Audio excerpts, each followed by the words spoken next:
আল্লাহ তুই এই ঘর পরিপূর্ণ যা লাগে সব পরিপূর্ণ করে দিবি। এই তুই দিবি না? এ কি করবো, তুই দিবি না তাই বানাইস কামারে। আমার বানাইস আমি কুড়াগার কিচ্ছু চাই না, তোর যা চাইছি তুই তো দে, তোর তুই বাদশার বাদশা বড় বাদশা, তুই চিরজীবী চিরজীবী চিরস্থায়ী আমার আমার আমার, তোর কোনো পরিবর্তন নাই। তোর দে চা আমি, তুই কইস আমার দে চাবি আমি দিব, আমি চাইছি তুই দিবি না? দিবি না তাই চাবি লিখা। এই মুখ দিয়ে বাইর হলি কা? তুই বের হচ্ছ না? এ বাইর হচ্ছে কেনা? তুই বের হচ্ছ না আমি বের হচ্ছি? তুই বের হচ্ছ, তুই তাই করে দিয়ে দিবি। এ মালিক তুই দিয়ে দিবি। তুই পারো তুই পারো তুই পারো, ইয়া হন এই সাগর বানিয়ে দিতে পারো, এই তুই পার বানিয়ে দিতে পারো, সেই শক্তি তোর। তুই দিবি না, তুই আমরা দাম করি, আমরা তোর দিকে সেই রয়েছি। আসসালামু আলাইকুম রহমতুল্লাহ। আসলে আল্লাহ রব্বুল আলমিন দুনিয়ার কোনো বাহ্যিক দৃষ্টির দিকে তাকান না, কোনো মানুষের চেহারার দিকে তাকান না, অর্থ সম্পদের দিকে তাকান না। আল্লাহ রব্বুল আলমিন সবসময় বান্দার দিলের দিকে তাকান।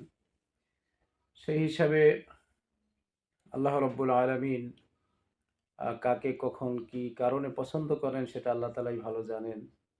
এজন্য আমার এই মাদ্রাসায় যখনই কোনো মেহমান আসে আলহামদুলিল্লাহ একটু দোয়া করানোর চেষ্টা করি।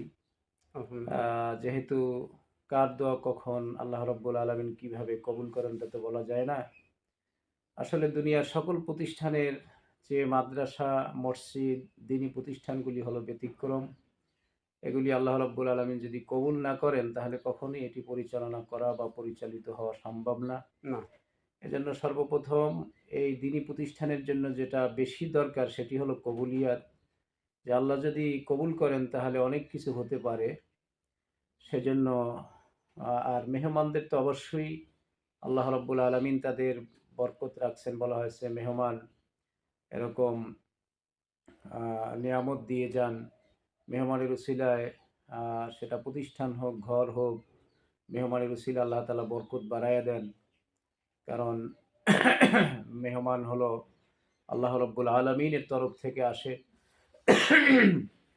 আর মেহমান বরকত নিয়ে আসে, রহমত দিয়ে যান।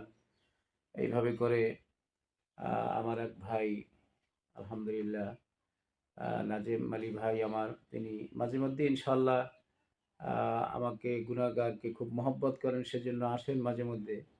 আমিও আল্লাহর বান্দাকে আল্লাহর জন্যই মহব্বত করি, দুনিয়ার কোনো স্বার্থে না। তো সেই ক্ষেত্রে ভাই আমার আসছেন আলহামদুলিল্লাহ।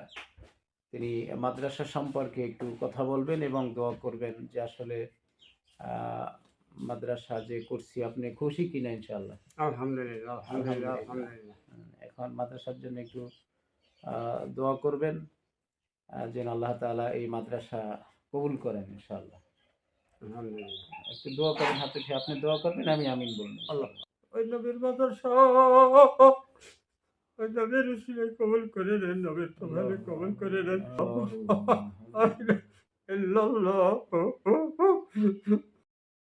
আল্লাহ তুই এই ঘর পরিপূর্ণ যা লাগে সব পরিপূর্ণ করে দিবি।